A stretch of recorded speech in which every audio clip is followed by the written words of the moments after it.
वकील बहू।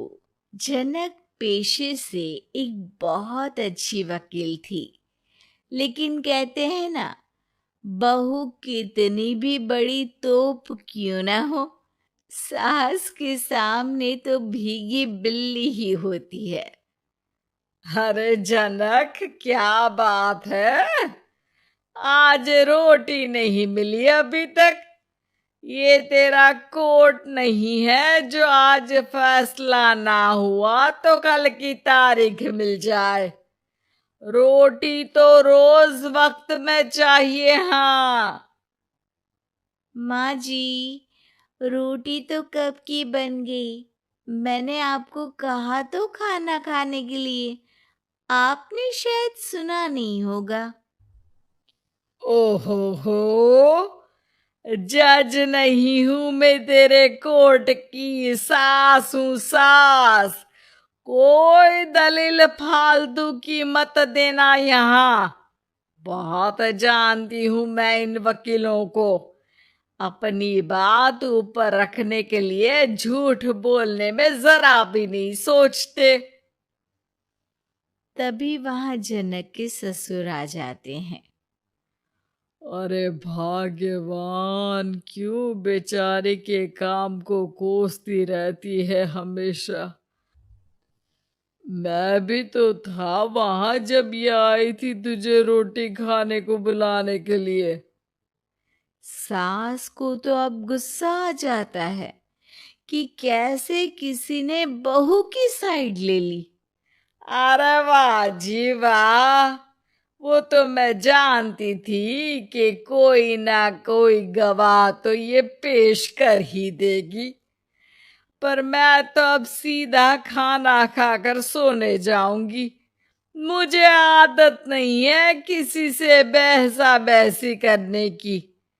पता नहीं कैसे ये वकील इतना दिमाग लगाकर खुद तो झूठ बोलते ही हैं, साथ में झूठे गवाह भी ले आते हैं।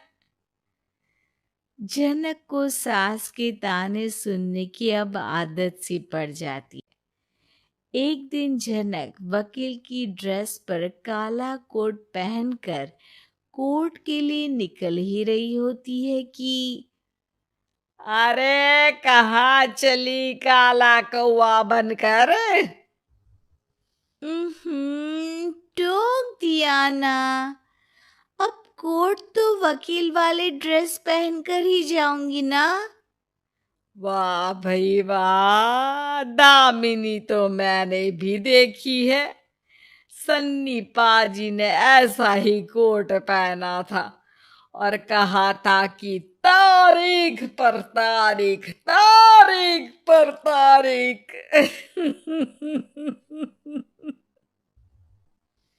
मतलब कि कोई बात करनी है तो बोलिए, वरना वक्त नहीं है मेरे पास खराब करने के लिए। अरे पता नहीं तुझ में क्या देखा मेरे बेटे ने, सारा दिन वकीलों वाली बहस करती है, भोली भाली सास के साथ। अच्छा सुन, जो इतनी बहस मेरे आगे करती है ना, जरा अपने बॉस से कर ले, जो 1 साल भी ना हुए तेरी शादी को और काले कपड़े पहना दिए। अंदर जा और लाल कोट पहन कर आ, पता तो चले कि नई नवेली शादी हुई है।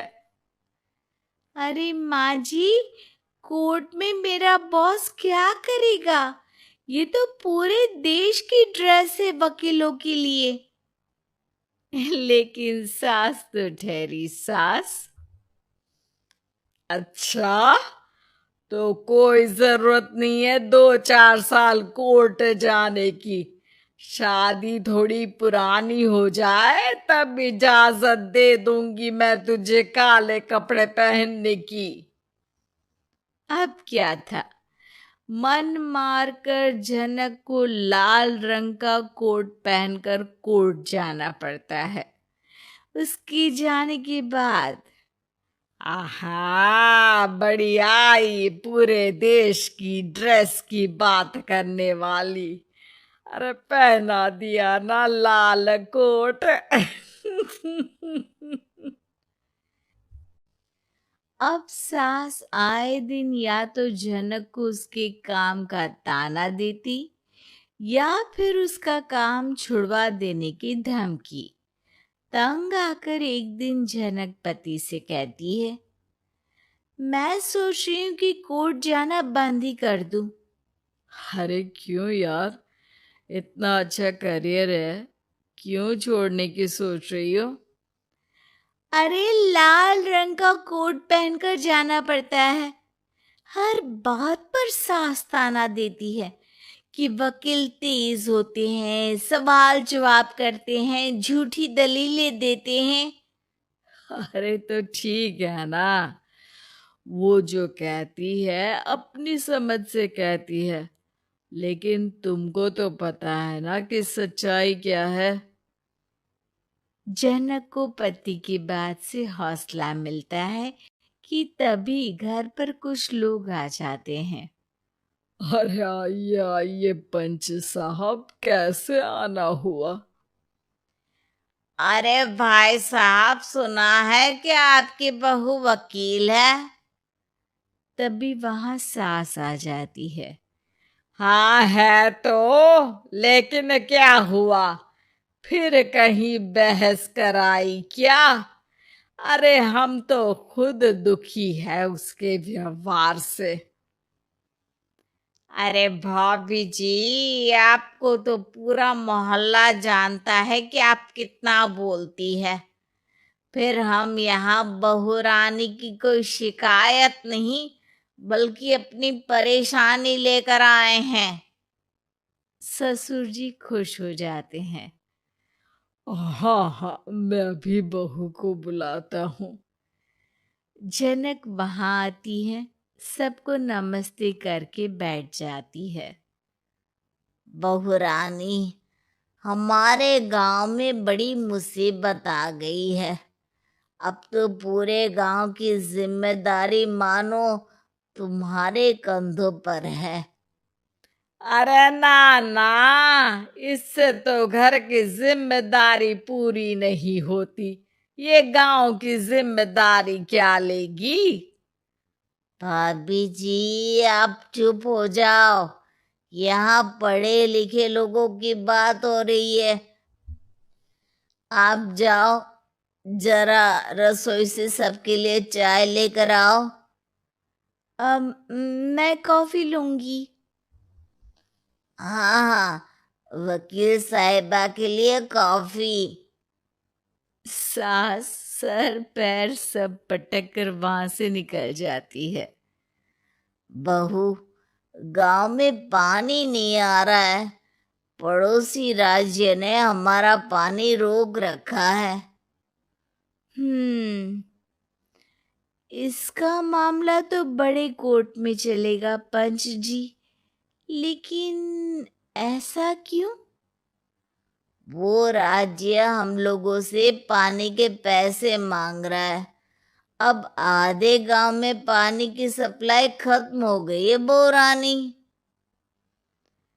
अच्छा पंच साहब, बात गांव की है तो मैं जरूर केस लड़ूंगी। यहाँ एक बार फिर सास की एंट्री हो जाती है। अरे वाह जी वाह, ये काम करवा लो आप हमारी बहू से, बहुत अच्छा करती है। मैं हूँ सीधी सादी सास। इस लड़की ने कैसे लड़ लड़ कर मुझे साइड कर रखा है, ये तो अब आपको पता चल ही जाएगा। अरे भाभी जी, आपकी आवाज तो पूरे गांव को सुनाई पड़ती है जब आप बहू रानी को सुंदर वचन सुना रही होती है। अरे वकील बहू मिली है, फक्र करो फक्र।